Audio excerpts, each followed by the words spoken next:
Menentukan ide pokok pada sebuah paragraf. Ide pokok sama dengan gagasan utama, gagasan pokok, atau pokok pikiran utama. Ide pokok adalah ide atau gagasan yang menjadi pokok pengembangan paragraf. Dalam satu paragraf hanya ada satu ide pokok. Ide pokok terdapat dalam kalimat utama. Kalimat utama adalah kalimat yang berisi pokok pikiran utama atau ide pokok utama dan menjadi dasar untuk mengembangkan paragraf. Di dalam sebuah paragraf terdapat kalimat utama dan kalimat penjelas. Kalimat utama pada sebuah paragraf terletak di 3 posisi. 1 di awal paragraf disebut dengan paragraf deduktif. 2 di akhir paragraf disebut dengan paragraf induktif, dan 3 di awal dan akhir paragraf disebut dengan paragraf campuran. Selain kalimat utama, di dalam paragraf terdapat beberapa kalimat penjelas. Kalimat penjelas adalah kalimat-kalimat yang isinya merupakan penjelasan, uraian, atau berupa rincian-rincian detail tentang kalimat utama suatu paragraf. Kalimat penjelas adalah kalimat-kalimat yang bersifat khusus dan berfungsi untuk mengembangkan gagasan utama pada sebuah paragraf. Kembali ke ide pokok terletak di kalimat utama. Ide pokok bisa sama persis dengan kalimat utama, dan bisa juga tidak sama persis tetapi diubah susunan katanya. Contoh menentukan ide pokok pada sebuah paragraf.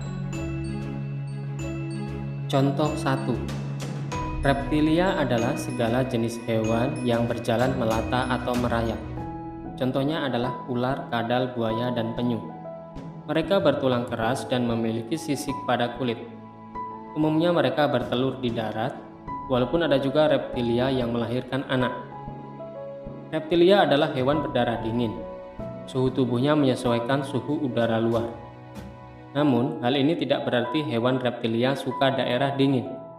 Reptilia tidak tahan hawa dingin. Tidak ada reptilia yang tinggal di daerah kutub. Kalimat utama pada paragraf di atas terletak di awal paragraf atau kalimat pertama, yaitu reptilia adalah segala jenis hewan yang berjalan melata atau merayap. Lalu di mana ide pokoknya? Ide pokoknya adalah reptilia. Mengapa demikian? Karena kalimat penjelas dari paragraf di atas hanya membahas tentang reptilian dan tidak membahas tentang kata melata atau merayap yang ada pada kalimat utama. Jadi ide pokoknya adalah reptilia. Contoh 2. Indonesia memiliki kekayaan alam yang sangat melimpah. Kekayaan alam tersebut terdiri dari kekayaan alam yang bersumber dari darat, laut, dan dari dalam perut bumi. Kekayaan alam yang bersumber dari darat misalnya hasil hutan. Sedangkan kekayaan alam yang bersumber dari laut misalnya ikan, rumput laut, dan mutiara. Sementara kekayaan alam yang bersumber dari perut bumi misalnya minyak, batu bara, emas, timah, nikel, dan sebagainya. Kalimat utama pada paragraf di atas terdapat pada kalimat pertama, yaitu Indonesia memiliki kekayaan alam yang sangat melimpah. Ide pokoknya adalah Indonesia memiliki kekayaan alam yang sangat melimpah, sama dengan kalimat utamanya. Tetapi boleh juga ditulis dengan kekayaan alam Indonesia sangat melimpah. Perbedaannya hanya pada susunan katanya. Kesimpulan, dalam sebuah paragraf terdapat satu ide pokok. Ide pokok terdapat pada kalimat utama. Ide pokok tidak harus sama persis dengan kalimat utama.